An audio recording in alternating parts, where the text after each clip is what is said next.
Hey you guys, so today we're doing a review of this deck that came into my possession once again through a friend of mine, Joey. I love you, Joey.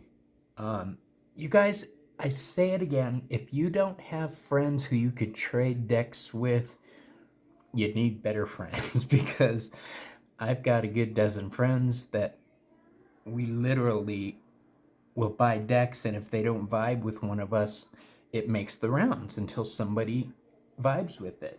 This is a deck that she saw or she had, and she was pretty convinced that it was my vibe, and to tell you the truth, it is. It's called the Urban Tarot by Robin Scott. I believe it's from US Game Systems. I'm not sure. Yep, US Game Systems. There it is. Okay. It is a deck chock full of symbolism for the modern day. Okay. We will get to this, but first, I want to read what's in this box because I like it. It says, "You have been told that there is no magic in your city. You've been told that your world is gray, cold, and sterile. You have heard that the time of miracles is past, that the wonders have been forgotten. What do you believe? This deck is a guide for the 21st century seeker, struggling to find insight and understanding in an urban environment. It is a set of ancient symbols designed to help you see the miraculous in the modern and the mundane." I like that. The miraculous in the modern and the mundane. Board the train line that eats its own tail and journey with us, and Ouroboros, in case you weren't catching on. Feel the power pulsing beneath the pavement.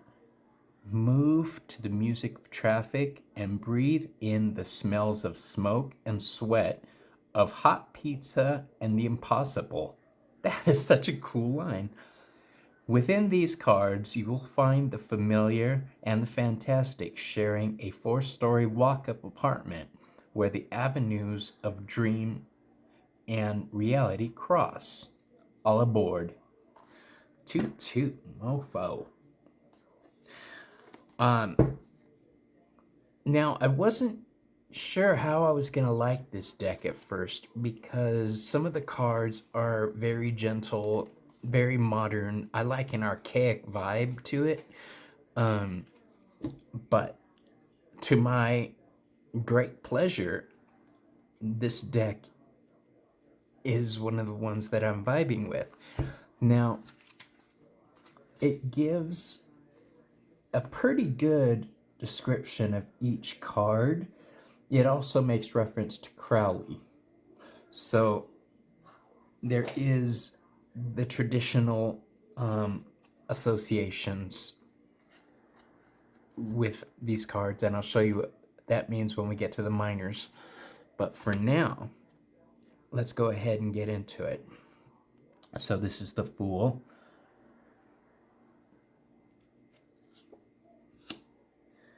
The Mage.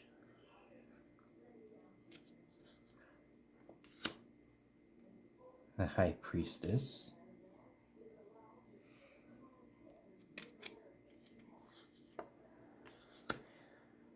The Empress.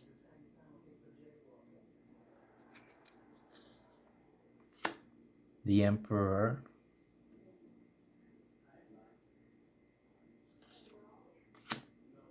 The Hierophant.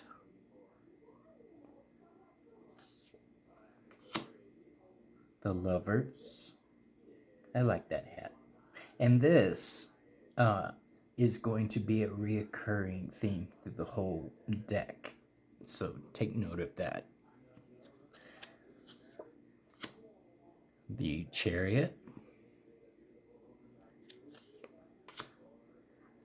justice. I like that. I come from a family that supports law enforcement. So seeing law enforcement portrayed in a positive light is a good thing. They do a lot of good. Don't let a few bad apples sour you on them. Okay, the Hermit.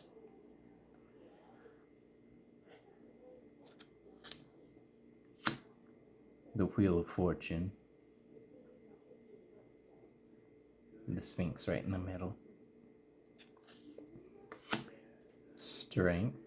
We had a discussion earlier about this card, about who's showing more strength, the woman enclosing the mouth of the lion, or the lion showing strength by not ripping her face off. The Hanged Man. What is that?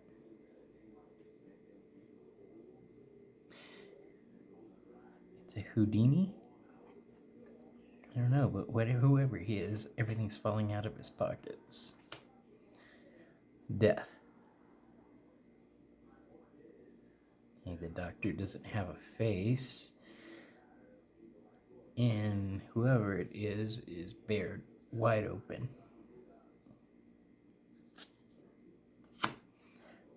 Art.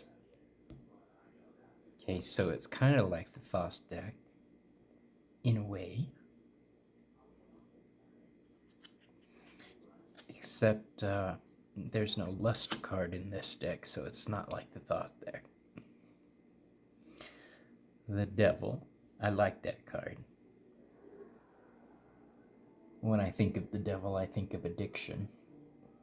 And that takes me back to the 90s. The Tower. The Star.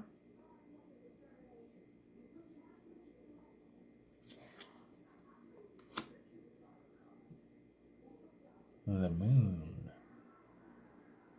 Instead of a dog and a wolf, this one's got an alligator and a dog. The Sun. Okay, that's a creepy looking kid, but I like the card. And the Eon.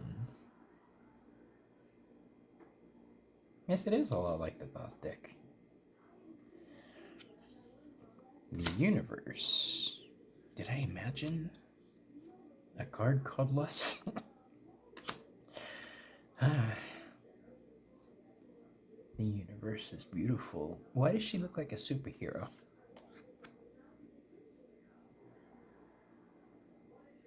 I like that. Now we're into the Swords.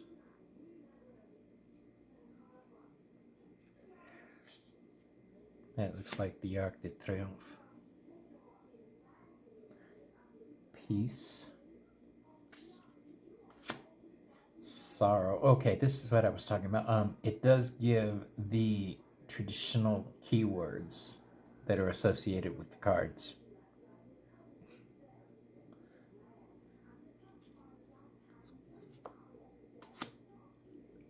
Truce.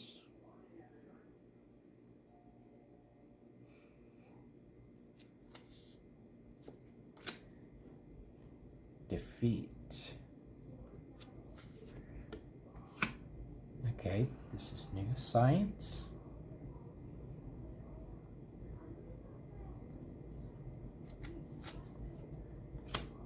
Futility. Okay. Maybe it's not exactly like interference. I do like these words though. Cruelty.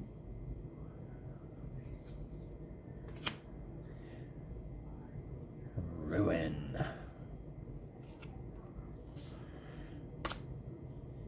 Okay, now the court cards. Check this out. It kind of gives you a character description. So the Princess of Swords is the activist. The Knight of Swords, the Game Master. This is definitely not traditional. The Queen of Swords, the Painter. It seems a little too creative to be the Queen of Swords. The Prince of Swords, the Hacker. So there's no kings, just princes. The Ace of Cups. 2 is love. 3 is abundance.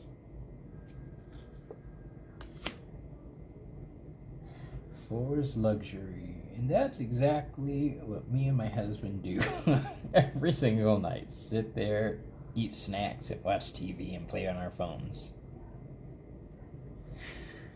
We're living the life. 5 is disappointment.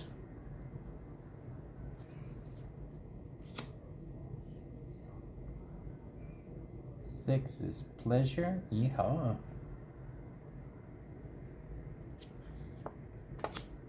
7 is debauch. 8 indolence. 9 happiness.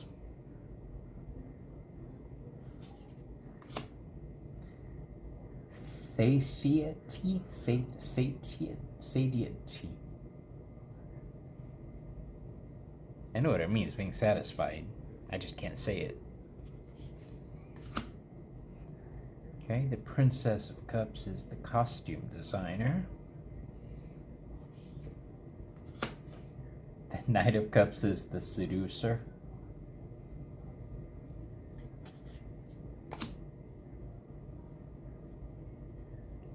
The therapist.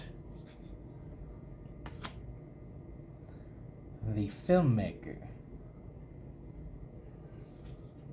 It's interesting how the filmmaker kind of has a reversed version of as above, so below. Like the magician.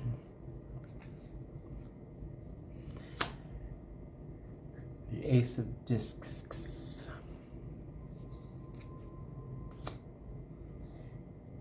2 is change.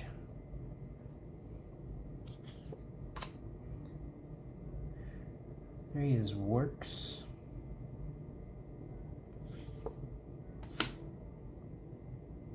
4 is power. 5 is worry.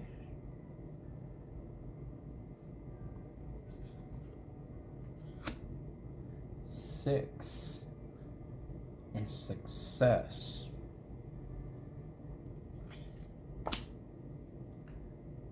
7 is failure. I like the darkness of that card though. 8 is prudence. Prudence? Really? I'll have to read the book, see how they justify that.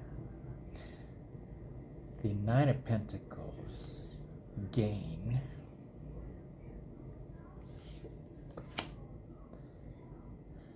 Wealth. And then the kindergarten teacher. The gourmet chef. The matriarch. Why does she look like the ex-British Prime Minister, Margaret Thatcher? Prince of Discs, the day trader. Okay, there's that symbolism again that I told you was gonna be throughout. It's in the wands. I like it because it looks like DNA. It looks like a Kirkion, or a caduceus is another way of saying Kirkion. And it looks like the Kundalini.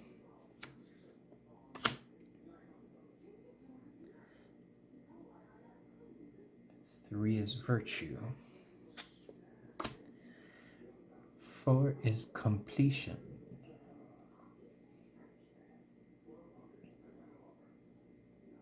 They kind of look like lightsabers.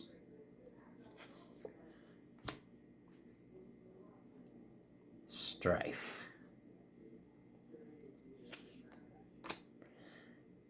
Victory. Valor. I want to know how they chose which ones to keep and which ones to change. Swiftness.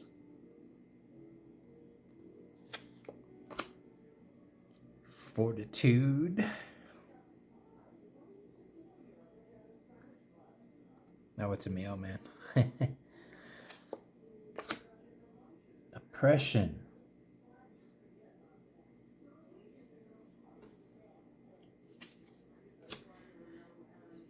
The Princess of Wands is the dancer.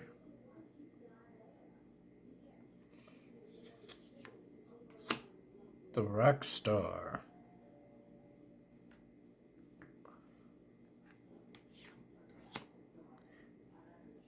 The Queen of Wands is the public defender.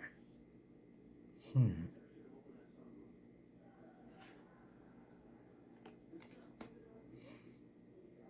the Prince of Wands is the journalist. So that is my nifty new deck, you guys. They are really good cardstock, and they're larger than your standard card. See the difference in the sizes there. Okay.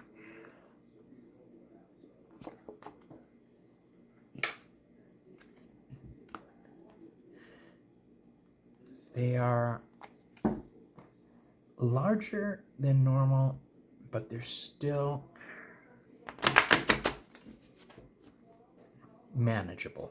They're not easy, but they're manageable. But during Pride season, I'm using a larger deck myself. So it's not really an issue for me right now. I'm using the Sun Tarot by Chris Butler. It's a deck by a gay man, for a gay man, about the gay experience. And I really like it. If you'd like a reading with it, you know my contact information. It's in the description. Okay, so 3 cards. We've got an upside down Queen of Swords, which is the painter. We've got an upside down Queen of Cups, which is the therapist. And we've got an upside down Works card. So, if I would read this right off the bat, I would say that there's trouble connecting the cerebral with the emotional and having them work together properly. I like this deck. I can't wait to use it regularly and practice with it. We'll be doing more spreads with it, I'm sure. But for now, I'll see you guys on the next video.